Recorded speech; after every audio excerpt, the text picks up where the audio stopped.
gentlemen, you'll have 90 seconds for your opening statement. Earlier this evening, the candidates drew numbers to determine the order of the opening statements. So we will start with David Rouser, followed by Woody White, and then Chris Andrade. David, your opening statement. Well, first, let me thank the Brunswick County Republican women for all their hard work in putting on this debate.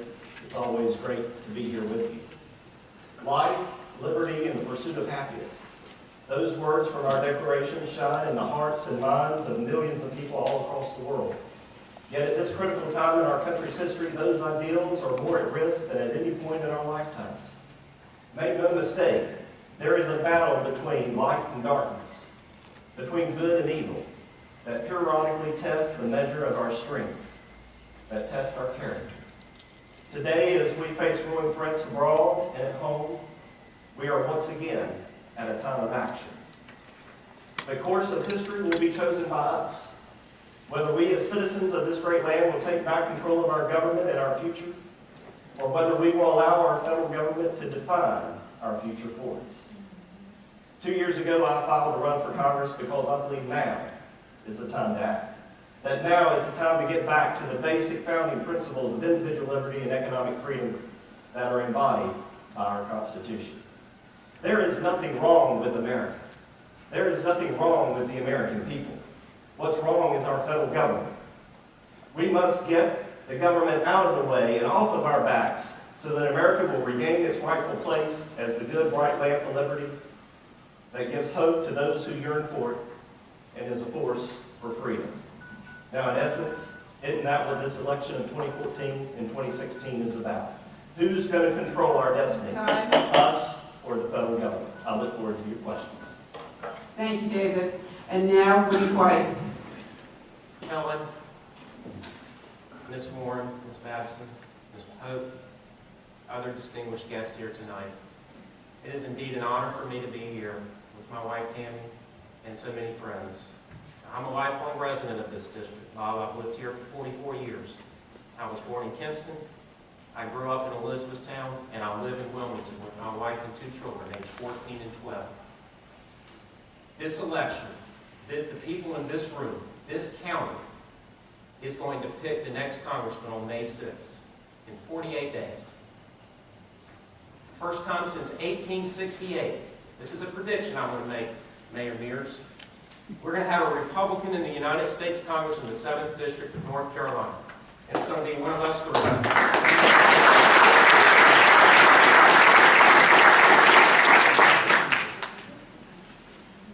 And as we answer these questions tonight, I hope you'll listen closely to the words we use, the way we carry ourselves, and I hope you'll ponder and contrast the life experiences that we've all had. As you decide, as a collective body, who is best equipped to go to Washington and fix it. No one in this room believes that what we're doing in Washington is the right way to turn this country around. I look forward to your questions tonight, and I ask you at the end of this to vote for Woody White for Congress on May 6th. Thank you all very much.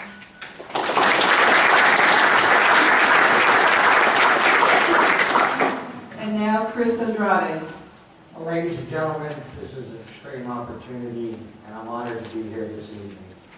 After 30 years of military service and 4 years of civil service with the Department of Defense, I've entered into this race because, much like everybody in this room, I think the country's headed in the wrong direction.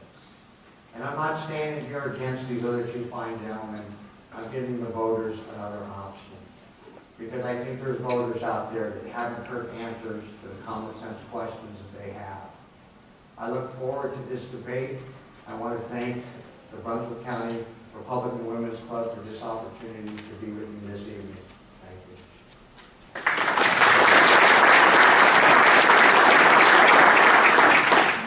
Gentlemen, thank you. Our major topics tonight are foreign policy and national defense, health care, the economy and jobs, immigration, and the role of government. And now we'll begin with our questions. Our first category covers foreign policy and national defense, And Colleen will ask our first question. This question is first for Chris Andrade, then David Rouser, and then Woody White. What is your opinion regarding our current foreign policy actions with respect to Russia and Ukraine? Colleen, it's on my website, and my position here is everything that I offer in regards to foreign policy is only an opinion. For 23 years in military intelligence, I understand that there are many things that are done behind the scenes that deal with these crises. However, I think right now is the wrong time to be reducing our military, because a strong defense is the last action of failed foreign policy.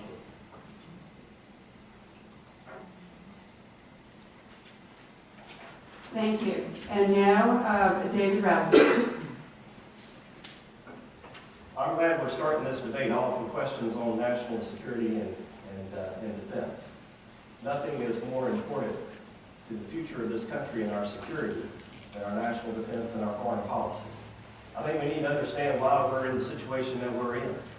We have a president that has displayed excessive weakness. First, he draws the line in the sand, the red line with Syria, and he doesn't back it up. Then, of course, before that, actually, he stopped the deployment, not the deployment, but got rid of his support for the missile defense in the Eastern Bloc. That sent a direct signal to Putin in particular that we're not serious about our foreign policy and our national defense. And in addition to that, he has really abandoned the role and the strength of the presidency of the United States.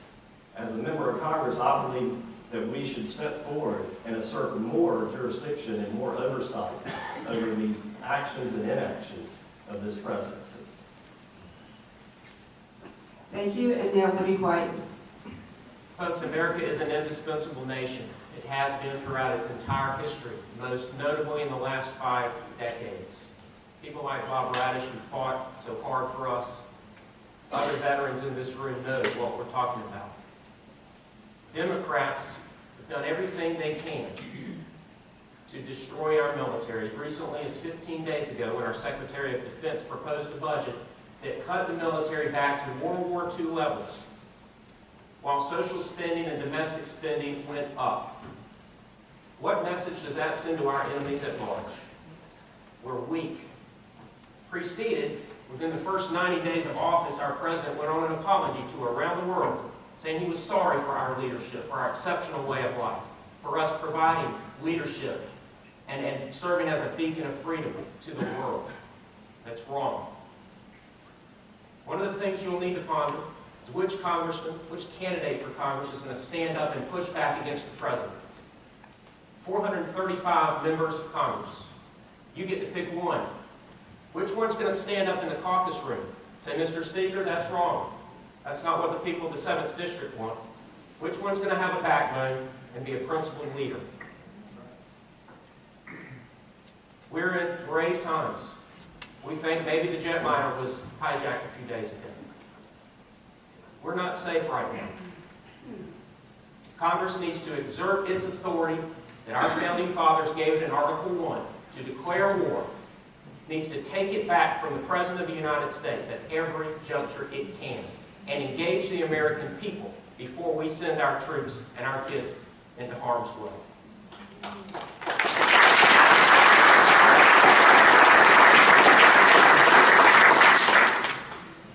And now Joan will have our next question. This question is first for David Rouser, then Woody White, and then Chris Andrade.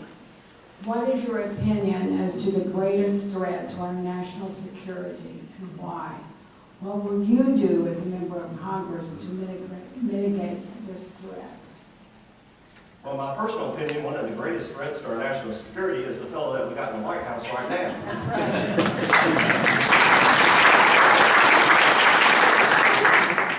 As I was stating earlier, quite honestly, the lack of leadership and the weakness that is exuded by this president is well noted by tyrants and thugs all across the world. When America abandons its strength, guess what? all those folks come out and play, and that's what they're doing now. So I believe that we've got to have a Congress, and I will fight very, very hard to increase military spending, to take care of our veterans, and to show the world that we are serious about addressing the threats nationally. Now, as a member of Congress, you don't have the apparatus at your disposal as you do as President of the United States, where you're basically the chief commander-in-chief of our armed forces. And so the election of 2016 is really going to be the opportunity to set that straight. But I can guarantee you that as a member of Congress representing the 7th Congressional District, I'm going to do everything I possibly can to make sure that the world knows that we're watching and that we care, and that there are a lot of us in Congress who are going to do everything we can to make sure that our military has all the resources that they need. And in addition, that we're taking care of our men and women when they come home, both their physical needs and their mental needs, and the many other long-term needs that come as a result of their service to this country.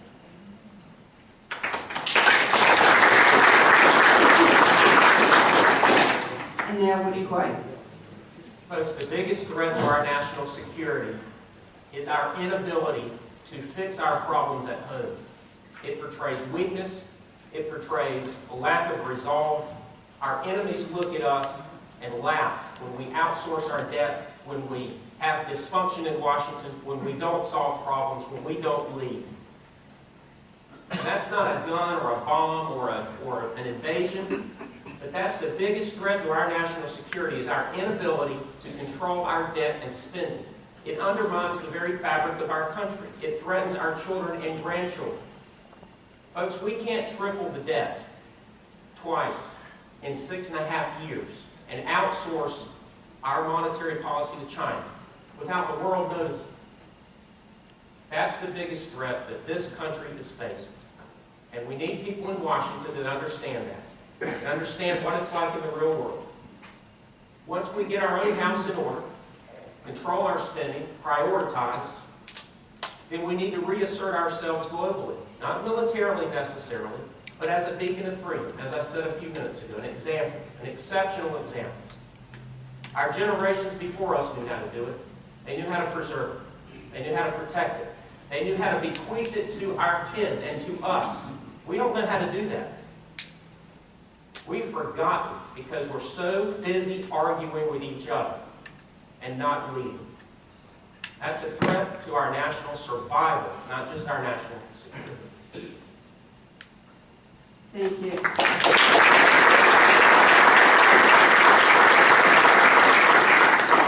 And now Chris Andrade.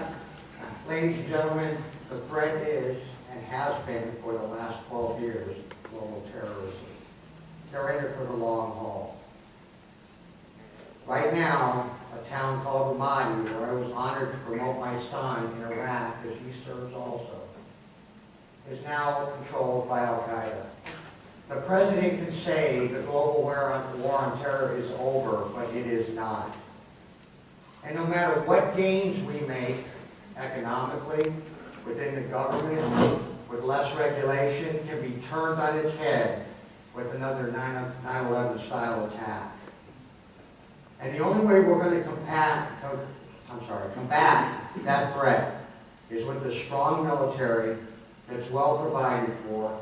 Right now, even though only less than 1% of the population serves in the military, and only 17% of that population makes it to retirement age, we're being told in our armed forces that we're a burden to the country. And I want to tell you, this is what's important about that, is that if they can't take care of the people that sacrifice so much, their lives, their limbs, and in some cases their sanity, what makes you think they're going to take care of the rest of the population?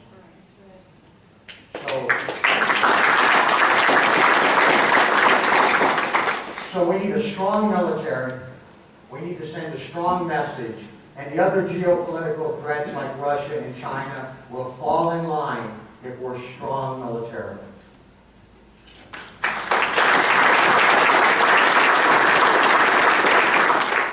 Thank you. And now we're going to move to the subject of health care. And our first question comes from Mary.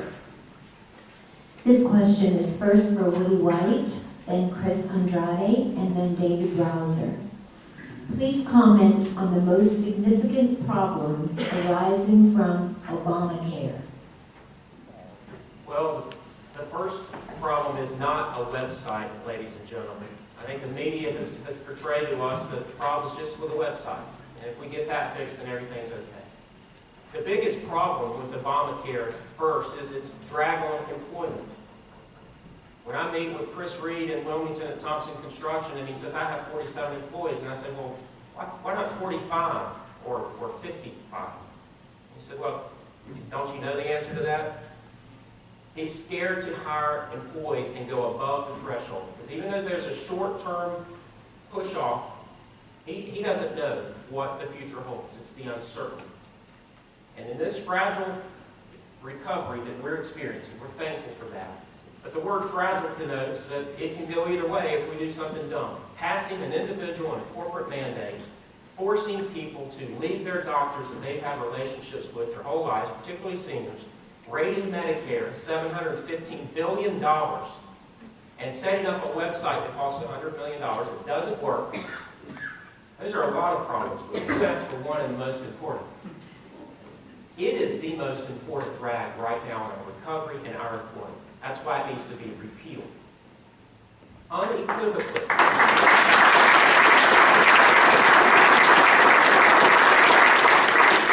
Well, then the question, well, what do you do next, Woody? If you're successful and you repeal it and you can't override the veto, what do? Well, you wait out the president and you replace it with a program that incentivizes healthy choices, and you go through generationally, change what we're doing. We cannot survive in this country with Obamacare. Well, that's my answer. Well, it's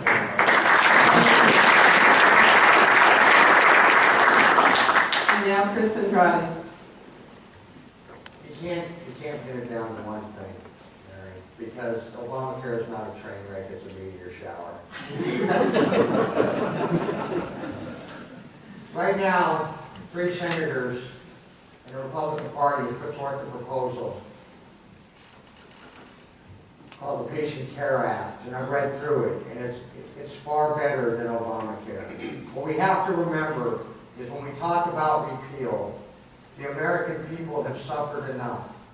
We need to make a seamless transition in our health care from the debacle that we have now to a plan that can be used by all our citizens that provides them the health care that they need.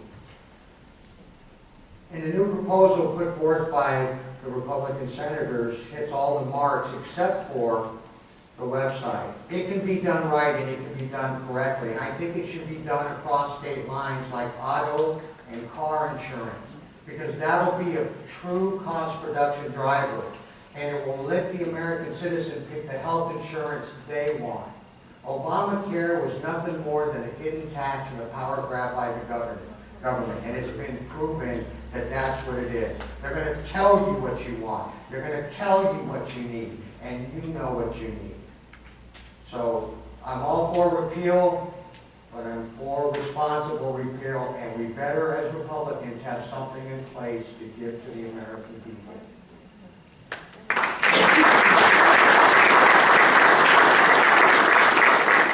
And now David Rouser.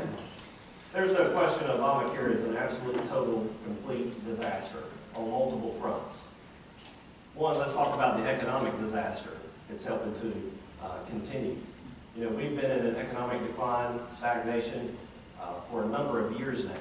Obamacare is a great, giant gorilla on the back of small businesses all over this district, all over this state, all over this country. The government has no business being involved in healthcare, quite honestly. And in fact, one of the reasons why healthcare has been such a problem before Obamacare and after Obamacare is because of all the government involvement. Now, if you consider not only the economic devastation that it's causing in terms of hurting small businesses with new taxes, medical devices, new taxes on medical devices, all those things, you know, you get less of what you tax and you get more of what you subsidize. You talk about doctors who are planning their exit strategy right now because of Obamacare. I talk to doctors all the time. They're looking for a way out. Sure, it's great for everybody to have insurance, but it's going to be something else when we're all standing in line and we can't find a doctor. That's the result of government intervention in healthcare. Now, how do we fix it? Personally, I still believe that we can repeal it. But the answer to that, in order to do that, though, we got to win in 2014, and we got to win in 2016 and have a conservative president. And once we repeal it, we need to put in place policies that create more transparency and more competition. And we also need to have tort reform so that our doctors don't feel like they have to go and practice defensive medicine all the time. That's escalating costs in healthcare.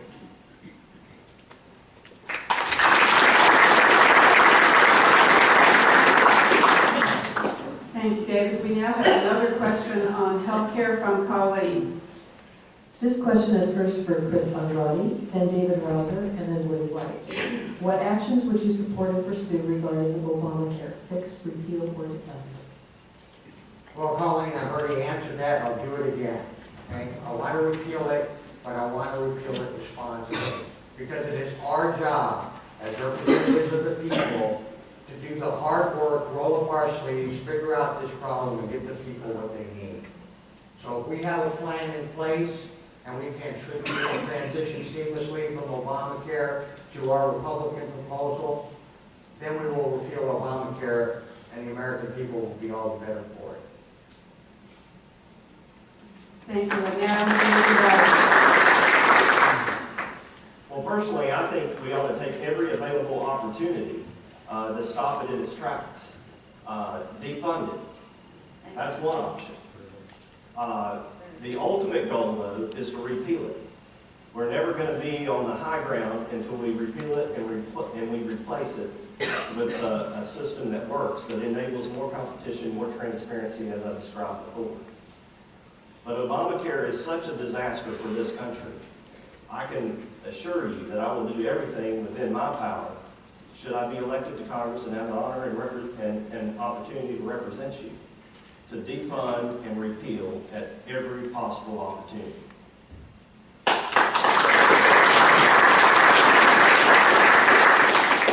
And now Woody White.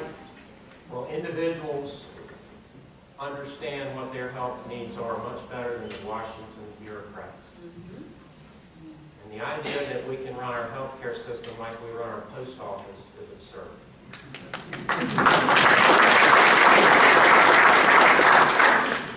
I don't think there's any disagreement up here on Obamacare.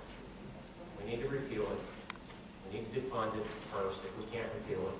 And if we can't override the veto, then we need to wait it out 2 years and make sure that it does not further devastate our fragile recovery. We know what it's doing to unemployment. We know what the Congressional Budget Office just came out with 3 weeks ago. An obscure economist, Casey Mulligan, said over the next 10 years, this isn't going to just cost jobs, it's going to cost millions of jobs because it's going to depress the labor market at the low-range wage earners. The president was shocked at that. How did he miss that? He first derided the economist, then he tried to discredit him, and then he went to the Rose Garden and said, well, that economist was right, we need to look at that. Go Google it tonight, Casey Mulligan. Read about it.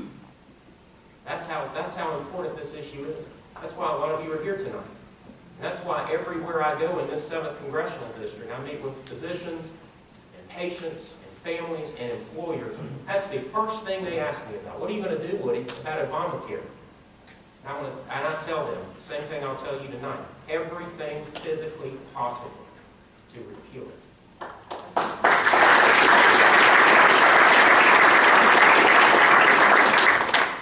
Thank you. And now we're going to move on to the subjects of economy and jobs. And Joan has our first question. This question is first for David Rouser, then Woody White, and then Chris Andrade. Evaluate the success or failure of the Obama's administration's economic policies, such as the economic stimulus, sequester, extending unemployment benefits, or bailouts. One word, it's been a disaster on all those fronts. And the reason is we're doing all the wrong things. You know, as I said in my opening statement, we need to get the government out of our way and off of our backs. If we want to grow this economy again, we got to do a couple things. We got to get rid of all these onerous rules and regulations that are making it so difficult to do business, that our farmers, our entrepreneurs, our small businessmen are dying by 1,000 cuts all across the board. Obamacare is front and center in that case. But there's a lot of other rules and regulations that are coming out of the federal government that are killing it. When I was in the North Carolina Senate, that was a focus of mine, was getting rid of onerous rules and regulations that were making it difficult for employers to do business, to hire folks. You know, on the unemployment, again, as I said a few minutes ago, you get more of what you subsidize and less of what you tax, no matter what it is. You get more, I'll say it again, you get more of what you subsidize and less of what you tax. That's just a fundamental principle that you have to take into consideration when you're working on public policy. So we want to get this economy going again. Let's get the government out of the way, off of our backs. And then the other thing we've got to do is we've got to cut spending. I'm probably one of the few individuals running for Congress all across this country who has actually gone line by line in a large government budget and cut spending, and voted to cut more than $1.2 billion in wasteful spending when I was in the state legislature. We have to do the same thing in Washington. If we get rid of the rules and regulations that are making it so difficult to do business and cut spending, we can get this economy back on track and unleash the entrepreneurial spirit that will make this country great.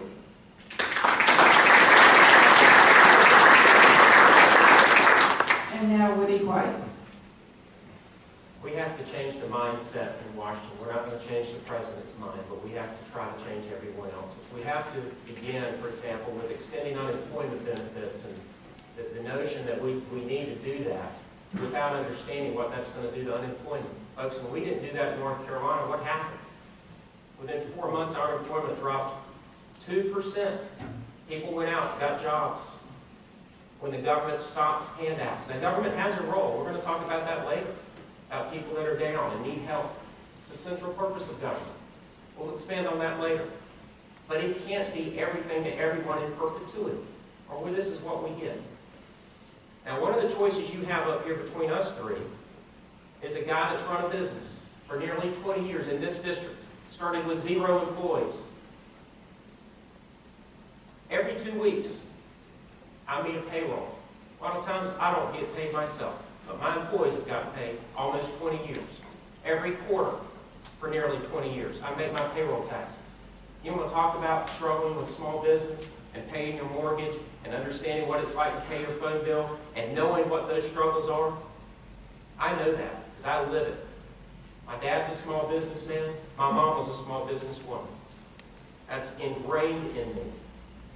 And we can talk about changing and regulating, or going line by line as an unremarkable Senate career if we want to, or we can talk about people that have experienced it in this district their whole lives, running businesses. That's who we need in Washington to change these things. People from the real world, not that deal in concepts or abstract theory, but that have dealt in real life experience. That's a very sharp contrast between me and my cousins.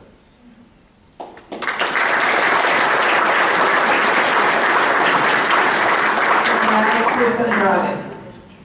Well, ladies and gentlemen, President Obama doesn't have a jobs policy. He talked jobs as a priority to get elected. He talked jobs as a priority to get reelected. And there are no jobs. And the massive increases in disability and welfare programs mask a poor economy. But he likes that because it keeps you dependent. Right now, the new line is, with Obamacare, you don't have job lock. Right? You can leave that job, but you don't have to have a job that gives you health insurance. Well, I know many of you growing up, our dads and our mothers went to work and did things and worked hard to provide the things they needed to for their family. So it wasn't job lock, it was responsibility lock.